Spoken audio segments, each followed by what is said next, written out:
तर संतोष देशमुख हत्या प्रकरणामध्ये चार्जशीट दाखल झाल्यावर आता त्यातील एक धक्कादायक आणि काळीज पिळवटून टाकतील अशा गोष्टी समोर येत आहेत. देशमुखांची मुलगी वैभवीचा जबाब माझ्या हाती लागलाय.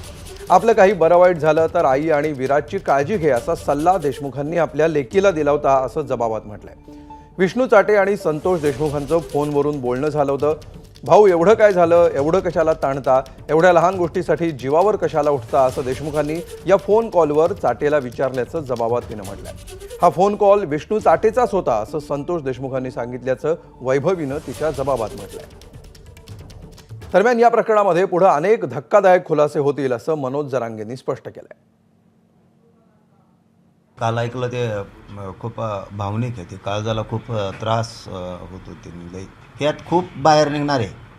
आणखीन तपास सुरू राहणार आहे. त्याचा पुरवणी तपास लय बाहेर निघणार आहे. यांना वाटतंय आपण सुटलोत याच्यातून, लय बाहेर निघणार आहे.